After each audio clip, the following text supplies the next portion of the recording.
نحمده ونصلي على رسوله الكريم أما بعد فأعوذ بالله من الشيطان الرجيم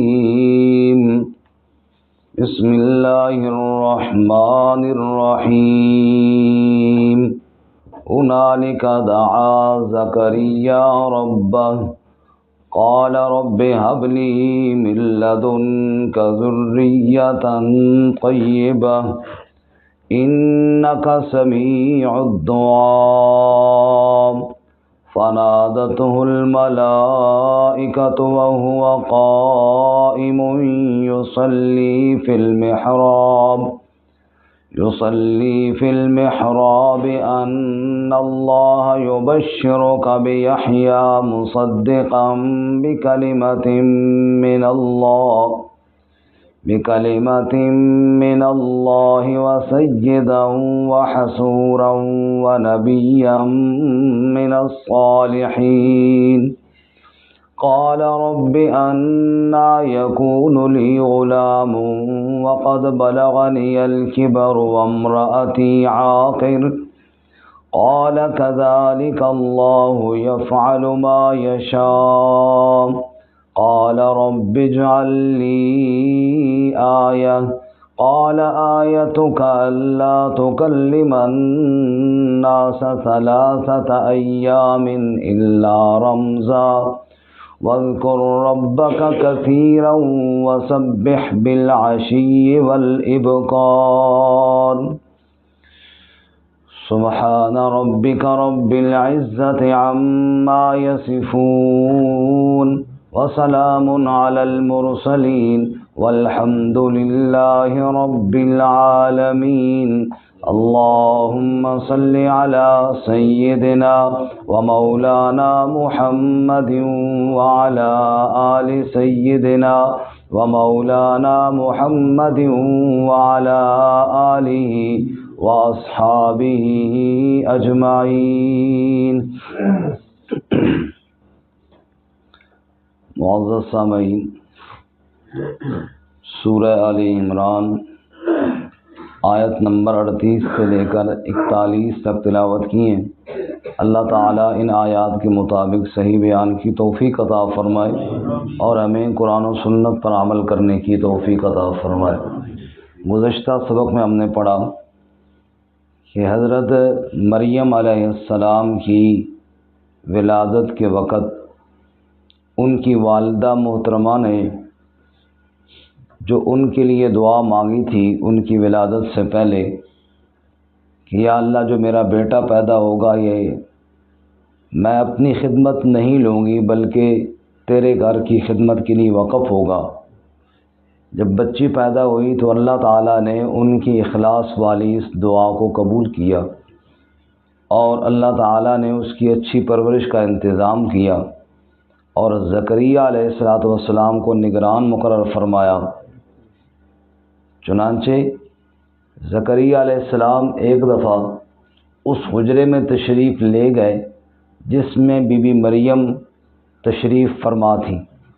وہاں دیکھا کہ وہ پھل موجود ہیں جو ابھی بازار میں بھی نہیں. دیکھ کر حیران رہ گئے اور پوچھا مریم یہ پھل تیرے پاس کہاں سے آ گئے؟ حضرت مریم علیہ السلام نے جواب دیا یہ پھل اللہ کی طرف سے آئے ہیں. جس کو اللہ چاہتا ہے بغیر حساب کے رزق دیتا ہے.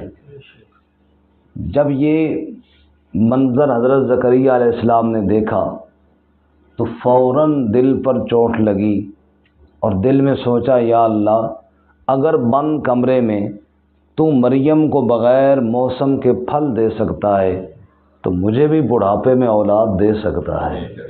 اے اللہ تو بڑی قدرت والا ہے. یقیناً اللہ کی قدرت پہ یقین تو پہلے ہی تھا لیکن جب کوئی موقع آتا ہے نا پھر ذرا ایمان میں اور تازگی اور بڑھاؤ آ جاتا ہے.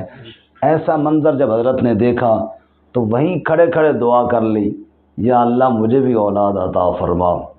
سنیے اللہ تعالیٰ کیا فرماتے ہیں. فرمایا ہنالک دعا زکریا ربہ، ہنالک دعا زکریا ربہ، اسی جگہ پکارا زکریا علیہ السلام نے اپنے رب کو. کس کو پکارا؟ پکاروں کے لائق صرف کون ہے؟ اللہ. اور کیا فرمایا؟ قال رب هب لي من لدنك ذرية طيبة، اے میرے پروردگار مجھے عطا فرما اپنی طرف سے پاکیزہ اولاد. ہبہ کہتے ہیں مفت میں چیز دینا. ایک ہوتا ہے نا پیسوں کے بدلے میں یا کوئی کام، چلو آپ نے میرا کام کر دیا تو اس کے بدلے میں. فرمایا نہیں، ہبہ کہتے ہیں بغیر کسی چیز کے بدلے میں. اے اللہ میں یہ تو نہیں کہتا کہ تو نے میرا کچھ دینا ہے. کیا انسان کیا دعویٰ کرے، اے اللہ میں تو تجھ سے مفت میں بھیک مانگتا ہوں، مجھے اولاد عطا فرما دے. حب لی من لدنک ذریۃ طیبہ، اولاد بھی دے تو پاکیزہ. انک سمیع الدعاء، بے شک تو دعاؤں کو سننے والا ہے. سب کی دعاؤں کو سننے والا کون ہے؟ اللہ. سبحان اللہ. ایک بات کہ صرف اولاد نہیں مانگی بلکہ ذریۃ طیبہ، نیک اولاد، پاک اولاد مانگی. صرف اولاد ہو اور نافرمان ہو، صرف اولاد ہو اور ماں باپ کے لیے عذاب بن جائے، ایسی اولاد سے تو اولاد نہ ہو تو اچھا ہے نا.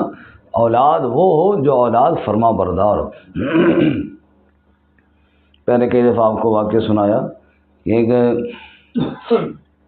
آدمی نے عالم سے عرض کیا کہ جو میرا بیٹا ہے، ایک ہی بیٹا ہے، بڑے عرصے بعد ہوا، لیکن اس نے میری زندگی عذاب بنائی ہوئی ہے. اب تو میں کہتا ہوں اللہ اس سے میری جان چھڑائے. پہلے میں دعائیں کرتا تھا کہ میری اولاد ہو، اب یہ ایک بیٹا ہو گیا، اتنا تنگ کیا ہوا ہے، بدنام کر دیا مجھے پورے علاقے میں. میں کہتا ہوں اللہ میری اس سے جان چھڑائے. مولوی صاحب نے فرمایا کہ جب تم دعائیں مانگتے تھے، آپ نے خود کہا ہے نا کہ بہت عرصہ دعائیں مانگتے ہو، تو دعا کس طرح مانگتے تھے؟ میں کہتا یا اللہ تو نے جانوروں کو بھی دی ہے اولاد، تو نے سانپ بچھوؤں کو بھی دی ہے، درندوں کو بھی دی ہے، ایک بیٹا مجھے دے دے تو کون سی کمی ہے تیرے خزانے میں؟ اور اللہ کے بندے تو پہلے جانور مانگتا رہا اللہ تعالیٰ سے، سانپ بچھو مانگتا رہا. تو نے دعا یہ مانگنی تھی یا اللہ صرف اولاد نہ دے بلکہ ذریۃ طیبہ. انبیاء کی دعائیں سامنے ہیں نا، انبیاء کی دعاؤں کو سامنے رکھتے جیسے انہوں نے دعا مانگی. اور جیسے ابراہیم علیہ السلام کی دعا ہے رب حب لی من الصالحین، اے اللہ نیک اولاد عطا فرما. اور زکریا علیہ السلام کہتے ہیں ذریۃ طیبہ، پاک اولاد عطا فرما. اس طرح اللہ سے دعا مانگنی چاہیے اولاد کی. جن کی اولاد نہیں اللہ سب کو نیک صالح اولاد نصیب فرمائے، اور جن کی اولاد ہے اللہ فرما بردار بنائے. اور پھر آخر میں فرمایا انک سمیع الدعاء، بے شک تو دعاؤں کو سننے والا ہے. سب کی دعاؤں کو سننے والا کون ہے جی؟ بعض لوگ یہ کہہ دیتے جی اللہ ہماری نہیں سنتا، نعوذ باللہ. یہ بات بہت سخت گناہ ہے، بہت بڑا کبیرہ گناہ ہے اگر کوئی یوں کہے کہ اللہ میری نہیں سنتا. اللہ تو سب کی سنتا ہے. ہم نماز پڑھتے ہیں نا، رکوع سے اٹھتے ہیں تو کیا کہتے ہیں؟ سمع اللہ لمن حمدہ، اللہ نے سن لی اس کی جس نے اس کی حمد کی. اب رکوع کی تسبیح امام نے بھی دل میں پڑھی ہے اور مقتدی نے بھی دل میں پڑھی ہے. تسبیح دل میں پڑھی اور پھر کہا سمع اللہ لمن حمدہ. اللہ نے نماز میں سبق سکھایا تو دل میں بھی پکار، تیرا رب پھر بھی سن لیتا. پکار تو صحیح اس کو. انک سمیع الدعاء، بے شک تو دعاؤں کو سننے والا ہے. اچھا. فنادتہ الملائکہ، پس آواز دی، بلایا اس کو فرشتوں نے. کس کو؟ زکریا علیہ السلام. وَهُوَ قَائِمٌ يُصَلِّي فِي الْمِحْرَابِ، اور وہ کھڑا تھا نماز پڑھ رہا تھا حجرے میں، محراب میں. محراب حرب کہتے ہیں لڑائی کو نا، محراب لڑائی کی جگہ. اس کو لڑائی کی جگہ محراب کو اس لیے کہتے ہیں کہ یہاں پر انسان جب عبادت کرتا ہے تو گویا کہ شیطان کے ساتھ لڑائی ہو رہی ہے. شیطان بڑا ذلیل ہو کے بھاگتا ہے کہ بھائی بہت سخت سارے لوگ اکٹھے ہو گئے ہیں اور میرے ساتھ لڑائی ہو رہی ہے. آج کل ایک اور لڑائی بھی محراب میں ہوتی ہے. ایک مولوی دوسرے مولوی پہ اٹینڈ کرتا ہے، وہ اس پہ صحیح خوب لڑائی ہوتی ہے، ایک دوسرے کے آپریشن ہوتے ہیں اور پھر کہتے ہیں چھترول کیسی کی تھی ہے. پھر اللہ تعالیٰ ایسی چھترول کرنے سے ہمیں بچائے. یہ محراب اور مسجد اور ممبر اس لیے نہیں ہوتے کہ دوسرے مد مقابل کی چھترول کی جائے، یہ تو اللہ اس کے رسول صلی اللہ علیہ وسلم کا پیغام سنانے کے لیے ہوتے، شیطان سے لڑائی کے لیے ہوتے. فرقہ واریت سے اللہ ہمیں محفوظ فرمائے۔ بہرحال فنادتہ الملائکہ، بلایا اس کو فرشتوں نے، وَهُوَ قَائِمٌ يُصَلِّي فِي الْمِحْرَابِ، اور وہ کھڑا تھا نماز پڑھ رہا تھا محراب میں۔ فرشتوں نے بتایا ان اللہ یبشرک بیحییٰ، بے شک اللہ تعالیٰ تجھے خوشخبری سناتا ہے یحییٰ کی، یحییٰ جیسا بیٹا عطا فرمانے والا ہے۔ وہ بیٹا کیسا ہوگا؟ مصدقا بکلمۃ من اللہ، اللہ کے کلمے کی تصدیق کرنے والا ہوگا۔ مفسرین فرماتے ہیں اللہ کے کلمے سے مراد عیسیٰ علیہ السلام، جن کو اللہ تعالیٰ نے اپنے قدرت کے کلمے سے پیدا کیا، کن فیکون، ہو جا بس ہو گیا، باپ ہے ہی نہیں ہے لیکن اللہ نے امر کیا تو یہ اللہ کا کلمہ ہے نا، اللہ کے کلمے سے حضرت عیسیٰ علیہ السلام کی ولادت ہو گئی۔ یا کلمے سے کلمہ توحید لا الہ الا اللہ محمد الرسول اللہ، یا لا الہ الا اللہ، تو اللہ کی توحید کے کلمے کی تصدیق کرنے والا۔ بہرحال مصدقا بکلمۃ من اللہ، ایسا بیٹا جو اللہ کے کلمے کی تصدیق کرنے والا ہوگا، وہ سیدن، اور سردار ہوگا۔ سردار جو نبی جو ہوگا اپنی قوم میں تقوی کے حساب سے، بزرگی کے حساب سے پوری قوم سے نمایاں اور سردار ہوگا۔ وحسوراً، اور پاک دامن ہوگا۔ حسور کہتے ہیں عورتوں سے دور رہنے والا، اسی وجہ سے بعض مفسرین نے یہاں پہ لکھا ہے کہ انہوں نے شادی نہیں کی، واللہ عالم۔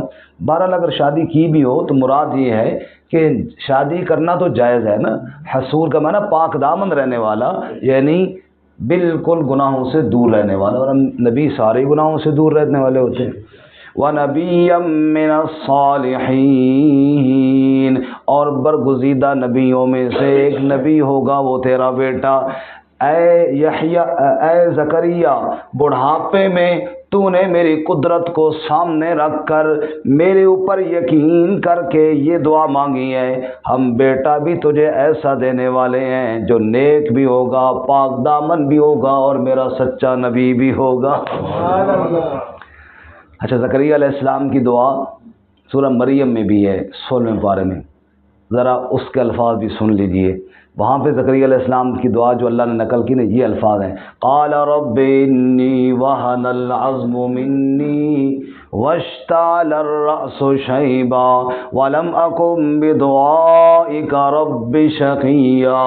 اے میرے پروردگار، میری تو ہڈیاں بھی کمزور ہو گئی ہیں، اے اللہ میرا سر دیکھو تو سفیدی کے شعلے مار رہا ہے، بالکل بڑھاپے کی انتہا کو پہنچ چکا ہوں۔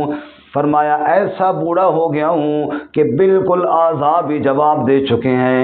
اے اللہ، وامرأتی عاقر، بیوی میری بانجھ ہے، وہ اولاد کے اور بچہ جننے کے قابل کوئی نہیں۔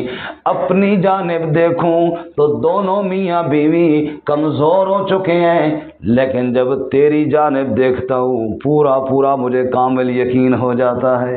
اے اللہ، ہم کمزور ہیں، تو کمزوریوں سے پاک ہے نا۔ لم اکم بدعائک رب شقیا، اس کمزوری کے عالم میں جب میں تجھے پکارتا ہوں، میرا یقین ہے تیری پکار کے ساتھ کبھی میں بدنصیب نہیں ہوا۔ بدنصیب تو وہ ہے جو تجھے چھوڑ کر کسی اور سے مانگے، میں کیوں بدنصیب ہوں، میں تو اپنے اللہ سے مانگ رہا ہوں۔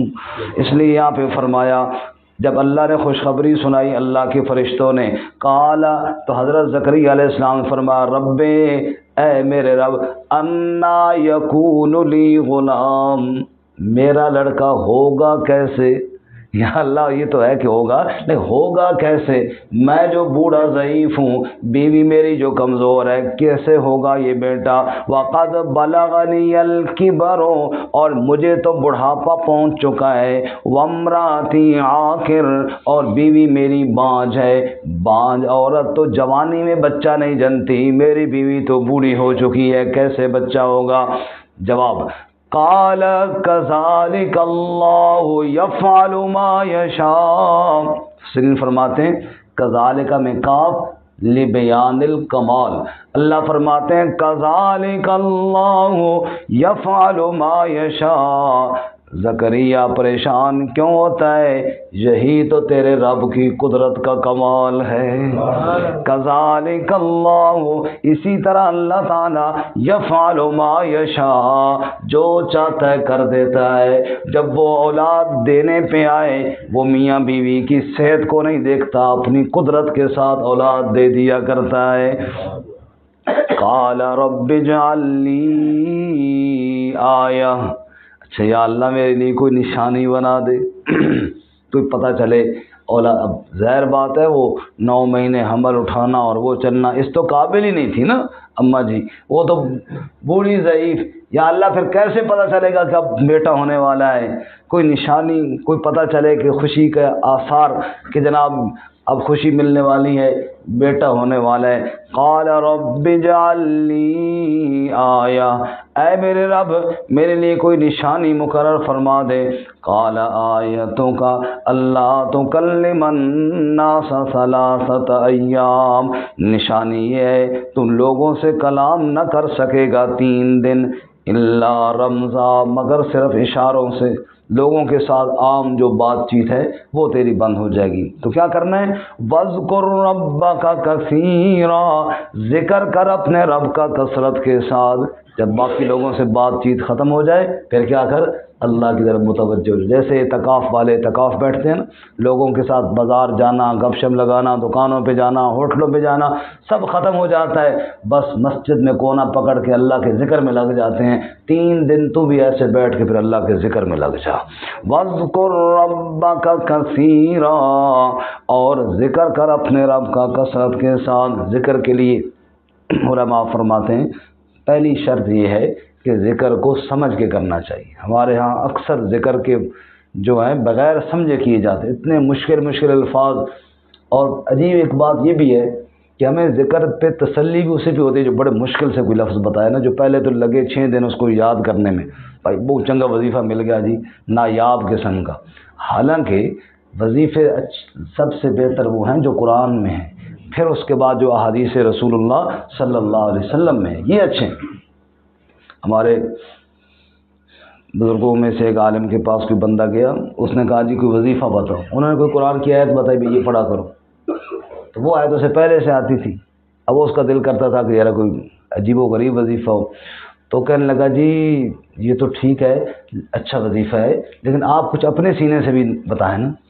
انہوں نے فرمایا میرا سینہ تو بلغم سے بھرا ہوا ہے، اگر آپ کہیں تو میں نکال کے دے دوں، آپ چاٹ لیں اس کو۔